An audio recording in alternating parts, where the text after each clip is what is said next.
Today marks 3 years since Putin launched his barbaric, full-scale invasion of Ukraine. Many people, including Putin, expected Russian tanks to capture Kyiv in days. Yet Putin failed to consider the resolve of the Ukrainian people. 3 years on, Ukrainians bravely continue the fight against Putin's imperialism in defence of their sovereignty. The UK and this House has stood together with Ukraine throughout these darkest hours. Across the country, people opened their homes to Ukrainian guests and demonstrated their opposition to Putin's war. We must continue to support Ukrainians living in the UK, including by providing urgent clarity on what permanent options to remain the government will introduce for them. The past week has, however, exposed the fragility of the West's support for Ukraine.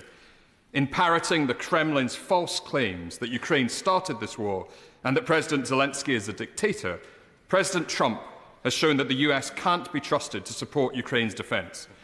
That is why the UK, working with our continental allies, must step up to lead in Europe. This must include the UK committing to spend 2.5% of GDP on defence as soon as possible, and all parties working together to build a consensus on reaching 3%. The Liberal Democrats support the government's suggestion that British troops could join a reassurance mission in Ukraine if a just settlement is reached. This would depend on parliamentary approval for such military deployment. We also support the government's announcement today of new sanctions targeting Russian kleptocrats.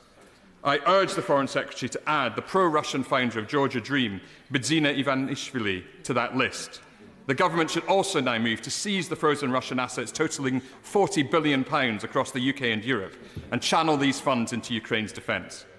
As a start, can the Foreign Secretary update the House on what is delaying the release of the £2.5 billion that was promised to Ukraine from the sale of Chelsea Football Club? This week in Washington, the Prime Minister and Foreign Secretary must make clear that the UK will continue to stand side by side with Ukraine for as long as it takes to preserve Ukrainian sovereignty. Slava Ukraini. I am very proud that in my constituency of Eastern Walton, over 600 Ukrainians have been hosted through the Homes for Ukraine programme. And 3 years on, my constituents stand with the Ukraine. They know that Ukraine has protected Europe's front line for 3 years.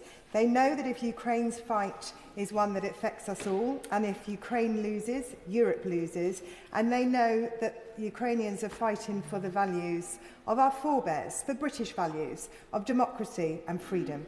And so will the Foreign Secretary commit to stand by Ukraine, steadfast, even when others do not, and will he ensure that he points out in his meetings in Washington tomorrow the folly and the danger of the US administration's new approach to Russia?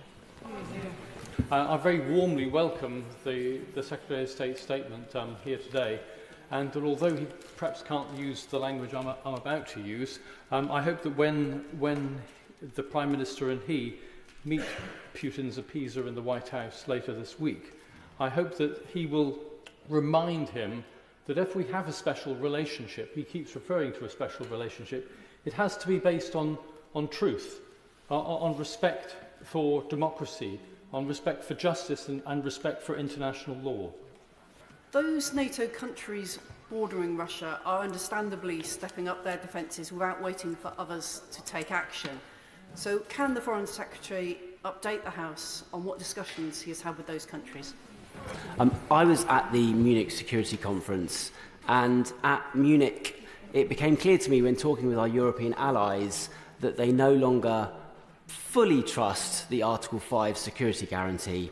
Put simply, they don't trust the Americans.